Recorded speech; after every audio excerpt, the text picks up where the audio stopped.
নমস্কার, কেমন আছেন আপনারা সবাই? আশা করছি আপনারা সবাই খুব ভালো আছেন। চলে এসেছি আজকে একটা নতুন রেসিপি নিয়ে। আজ বানাবো টমেটো কেচাপ। টমেটো কেচাপ তো আমরা সবাই খেতে খুবই ভালোবাসি। আর সেজন্যই আজকে আমি টমেটো কেচাপ কিভাবে বাড়িতে তৈরি করে সংরক্ষণ করতে পারবেন প্রায় ১ মাস সেটা আমি আপনাদের সাথে শেয়ার করব। তো প্রথমেই দেখলেন আমি টমেটোগুলো কড়াইয়ে সিদ্ধ করতে বসিয়ে দিয়েছি। তারপরে চলে গেছি বাগানের লাল লাল লঙ্কা তুলতে।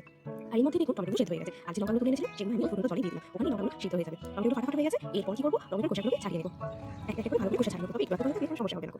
দেখতে পেয়েছেন? টমেটোটা কিন্তু খুব বেশি গলেও যায়নি আবার খুব শক্তও নেই। আর আমি নিয়ে নিয়েছি একটু বিট, আদা আর এদিকে নিয়ে নিয়েছি একটু রসুন। এগুলো এবার মিক্সার গ্রাইন্ডারে খুব ভালো করে পেস্ট করে নেব। আর হ্যাঁ, তার সাথে অবশ্যই টমেটো পেস্ট করে নেব। দেখতে পেয়েছেন কালারটা কত সুন্দর এসেছে?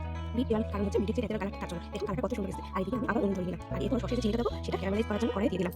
এই চিনিটা যদি ক্যারামেলাইজ হয়ে যায়, এই চিনি থেকেও কিন্তু একটা সুন্দর কালার আসবে। আর তোমরা দেখতেই পাবে এখানে কিন্তু আমি কোনো রকম ফুড কালার বা অন্য কালার ইউজ করছি না। দেখো আমি এবার যে পেস্টটা করে রেখেছিলাম, হ্যাঁ অবশ্যই পেস্টটা কিন্তু ভালো করে ছেঁকে নেবে। সেই ভিডিওটা আমার করা হয়নি। আর এই দেখছো চিনিটা যে শক্ত হয়ে গেছে, এর জন্য একদম ভয় পাবে না। আগুন পেলে এই চিনিটা গলে যাবে। এরপর কালারের জন্য দিয়ে দিলাম আর একটু কাশ্মীরি রেড চিলি পাউডার। এটা তো আমরা সবসময় খেয়ে থাকি। আর দিয়ে দিলাম আরো একটু চিনি, আর এটা দিলাম তেঁতুলের জল। তোমরা কিন্তু নুনটা চিনিটা অবশ্যই একবার চেক করে তারপরে দেবে। কারণ টমেটোটা কতটা টক বা কতটা এর মধ্যে মিষ্টি সেটা কিন্তু একবার ভালো করে চেক করে তারপর দেবে। আর এখানে দিয়ে দিলাম সামান্য ভিনেগার। ভিনেগারটা অবশ্যই সংরক্ষণের জন্য। দেখো আমার কিন্তু কালারটা কিরকম এসেছে, কেমন হয়েছে জানি না।